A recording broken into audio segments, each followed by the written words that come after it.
Assalamualaikum dear students, welcome to my channel Learn Chemistry with Ahmed. I am Ahmed, your chemistry tutor. जैसा कि आपको पता है कि हमने केमिस्ट्री फर्स्ट ईयर का चौथा चैप्टर स्टोइकियोमेट्री स्टार्ट किया हुआ है। इसके पहले 3 लेक्चर हो चुके हैं। आज हमने इसका चौथा लेक्चर पढ़ना है।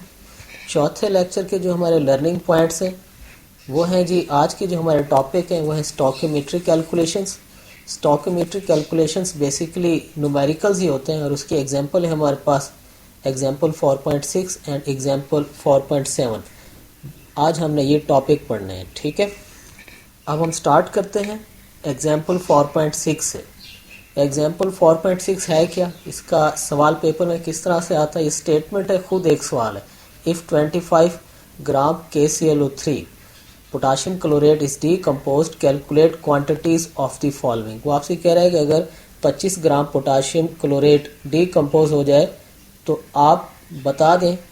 ए पार्ट में क्या है कि how many moles of oxygen are produced, आपने कैलकुलेट करना है कि कितने मोल्स ऑक्सीजन बनेगा। बी पार्ट में क्या है कि how much mass of oxygen in gram is produce, oxygen का मास कितना बनेगा, जो कि आपने ग्राम में मालूम करना है, ग्राम में कैलकुलेट करना है, ठीक है। अब इसके लिए पहला काम आपने करना है कि इसके आपने बैलेंस इक्वेशन लिखनी है। आपने लिखना है KClO3 जब हम इसे हीट करते हैं तो डीकम्पोज हो जाता है KCl में और O2 में। अब इस इक्वेशन को आपने बैलेंस करना है। देख लें कि इस तरफ KCl में ऑक्सीजन के 3 एटम है जबकि इस तरफ 2 एटम है। आप क्या करें कि इस वाली साइड को अगर 2 से हम मल्टीप्लाई कर देते हैं तो अब ऑक्सीजन के 6 एटम हो गए रिएक्टेंट वाली साइड पे। अब प्रोडक्ट वाली साइड पे ऑक्सीजन को 3 से मल्टीप्लाई कर दें तो ऑक्सीजन आपका बैलेंस हो जाएगा, लेकिन KCl के रिएक्टेंट वाली साइड पे 2 एटम है। तो फिर क्या करें, आप KCl को प्रोडक्ट वाली साइड से 2 से मल्टीप्लाई कर दें तो अब आपकी इक्वेशन सारी की सारी बैलेंस हो चुकी है। अब आप आ जाए ए पार्ट में, जिसमें आपने क्या करना है, मोल्स ऑफ ऑक्सीजन मालूम करना है, ठीक है। कितने मोल ऑक्सीजन बने ये आपने कैलकुलेट करना है। आप देखें आपके पास जो तरीका है मोल मालूम करने का, उसमें आपने 2 मेथड अप्लाई करना है। एक तो जनरल मेथड से आप नंबर ऑफ मोल्स मालूम करेंगे, फिर जो जनरल मेथड से नंबर ऑफ मोल्स आएंगे उसी को फिर आप क्या करेंगे, इक्वेशन मेथड से नंबर ऑफ मोल्स मालूम करेंगे, ठीक है। आ जाए जनरल मेथड में। जनरल मेथड में क्या है कि given mass divided by molar मास, इस तरह हम नंबर ऑफ मोल्स मालूम करते हैं। अब इसके लिए गिवन मास आपके पास कितना है, पोटाशियम क्लोरेट का 25 ग्राम, और फार्मूला मास अगर हम निकालते हैं तो पोटाशियम का 39 होता है, क्लोरीन का 35.5 होता है, ऑक्सीजन का जो एटॉमिक मास होता है 16 होता है। आपके पास 3 एटम है तो मल्टीप्लाई 3 कर देंगे। सारों का अगर सम ले लें तो हमारे पास 122.5 ग्राम पर मोल आ जाएंगे। अब आपके पास दोनों डाटा आ गए, यानी कि गिवन मास जो कि 25 ग्राम है और मोलर मास 122.5 है। 25 ग्राम को 122.5 पे डिवाइड करेंगे तो आंसर आ जाएगा 0.204 मोल्स। ये आपके पास एक मेथड से नंबर ऑफ मोल्स आ गए। अब इसी को आपने कंपेयर करना है इक्वेशन मेथड से, फिर आपके पास फाइनल आंसर आ जाएगा नंबर ऑफ मोल्स का। अब देखिए फ्रॉम बैलेंस केमिकल इक्वेशन से आपके पास जो नंबर ऑफ मोल्स आ रहे हैं वो देखें, 2 moles of potassium chlorate gives how many moles of oxygen, 3 moles of oxygen. 1 मोल कितने देगा, यानी कि 2 इधर मल्टीप्लाई और उस तरफ आके क्या हो जाएगा, डिवाइड हो जाएगा, 3/2 मोल्स ऑफ ऑक्सीजन। आपने कितने में मालूम करना है, 0.204 मोल्स, जो अभी आपने आंसर निकाला है उसमें आपने मालूम करना है। आपके पास गिवन कितना है, यानी कि अब आपके गिवन हो गए 0.204 moles of potassium chlorate, 3/2 multiply 0.204 moles of oxygen. अब आपने इसको क्या करना है, 3/2 पे डिवाइड करके फिर मल्टीप्लाई करना है 0.24 से, तो 0.204 से तो आपके पास आंसर आ जाएगा 0.306 मोल्स ऑफ ऑक्सीजन। ये अब आपके पास ऑक्सीजन के नंबर ऑफ मोल्स आ गए। बी पार्ट में आपने क्या करना था, ऑक्सीजन का मास मालूम करना है। मास इन ग्राम में आपने मालूम करना है। मास मालूम करने का क्या फार्मूला है कि नंबर ऑफ मोल्स किसी भी सब्सटेंस के multiply by molar mass of that substance, यानी कि number of moles of oxygen multiply by molar mass of oxygen, यानी कि जिसके नंबर ऑफ मोल्स गिवन है, जिसका मास आपने मालूम करना है, उसी के मोलर मास से आपने क्या कर देना, मल्टीप्लाई कर देना। यानी कि आपके पास नंबर ऑफ मोल्स कितने हैं, 0.306 multiply by molar mass of oxygen कितना होता है, 32 ग्राम पर मोल होता है। तो आप दोनों को मल्टीप्लाई करेंगे तो आपके पास आंसर आ जाएगा 9.792 ग्राम, जो कि आपके पास कंप्लीट आंसर आ चुका है एग्जाम्पल 4.6 का। आगे चलते हैं एग्जाम्पल 4.7 हमारा नेक्स्ट टॉपिक है। उसकी जो स्टेटमेंट है वो ये है कि 20 gram of H2SO4 is dissolving in water ionises completely. 20 gram sulphuric acid जब पानी में डिजॉल्व होता है तो मुकम्मल तौर पर आयोनाइज हो जाता है। तो उसका ए पार्ट के calculate number of H2SO4 molecules, आपसे कह रहा है कि H2SO4 मॉलिक्यूल्स कैलकुलेट कर दें। बी पार्ट क्या है कि number of H positive ions and sulphate ions calculate कर दें। सी पार्ट क्या है, mass of individual ions calculate कर दें। अब ये तीन हिस्से इस सवाल के, एक आपसे पूछ रहा है कि आपने नंबर ऑफ H2SO4 मालूम करना, बी पार्ट में आपने number of H positive ions मालूम करने और सल्फेट आइंस मालूम करने, और मास ऑफ सी पार्ट में आपने मास ऑफ इंडिविजुअल आइंस मालूम करना है।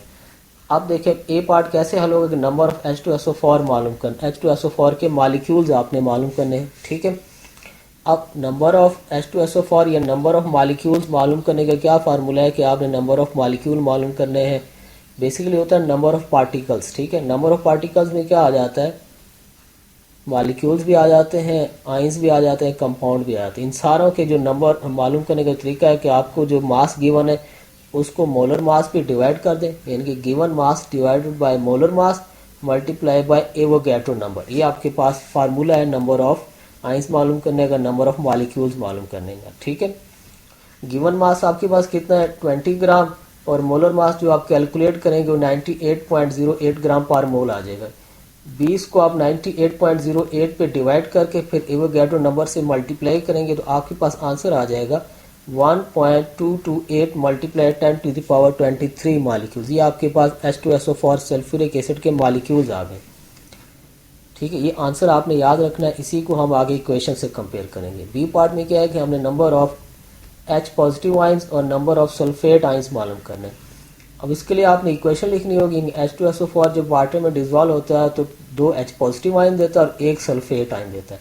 अब आप कंपेयर करेंगे 1 molecule of H2SO4 gives how many moles of H positive आइन, 2 H पॉजिटिव आइंस, ठीक है।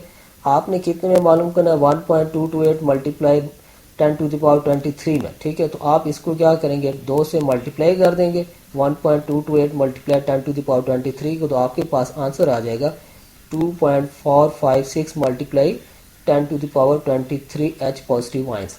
अब ये जो है ये 1.228 मल्टीप्लाई 10 टू द पावर 23 वही है जो आपने पीछे नंबर ऑफ मॉलिक्यूल्स वाले फार्मूले से मालूम किया, ठीक है। ये वाला है, ठीक है, ये जो आपने अभी मालूम किया। उसके बाद देखें, अब आपने सल्फेट आइंस की तादाद भी मालूम करनी। एक मॉलिक्यूल सल्फेट आइन का कितने सल्फेट आइन दे रहा है, जस्ट एक, ठीक है। 1 molecule of H2SO4 gives how many molecule of sulphate ion, just 1 sulphate ions, ठीक है।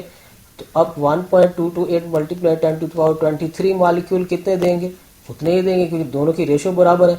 1.228 multiply 10 to the power 23 sulphate ions ही देंगे। अब आपके पास बी पार्ट भी आपने हल कर लिया, यानी कि number of H positive ions ये आपने मालूम कर लिया 2.456 multiply 10 to the power 23 H positive ions, और नंबर ऑफ सल्फेट आइन जो कि 1.228 multiply 10 to the power 23 sulphate ions, ये आपके पास आंसर आ गया। अब सी पार्ट में आपने क्या करना है कि मास ऑफ इंडिविजुअल आइंस, यानी कि आपने H पॉजिटिव आइन का मास भी मालूम करना है और सल्फेट आइन का मास भी मालूम करना है, ठीक है। दोनों का अलग अलग मास मालूम करना है।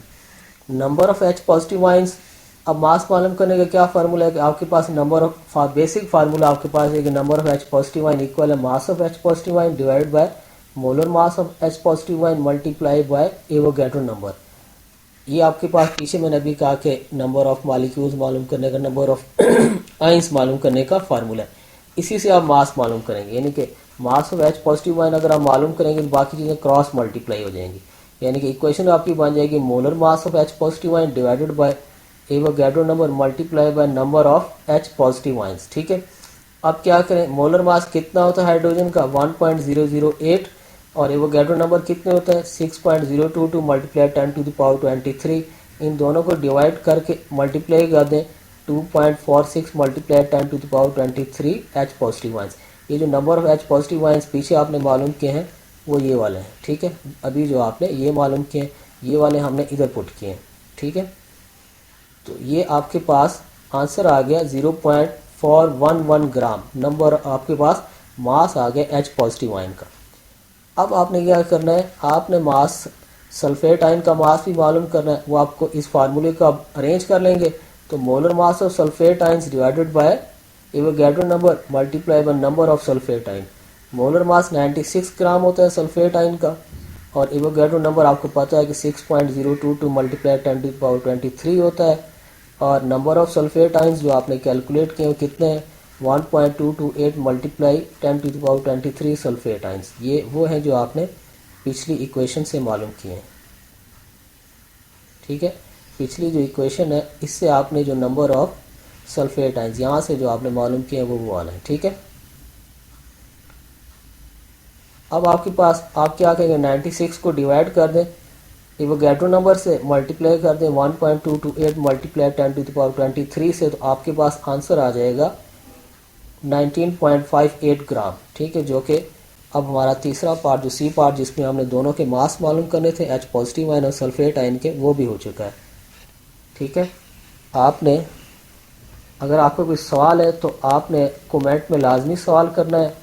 लेक्चर को अगर आपकी समझ आई लेक्चर को तो आपने वीडियो को शेयर करनी है और लाइक भी करना है, चैनल को सब्सक्राइब भी करना है। Thank you for watching. अल्लाह हाफिज़। अल्लाह हाफिज़, शुक्रिया।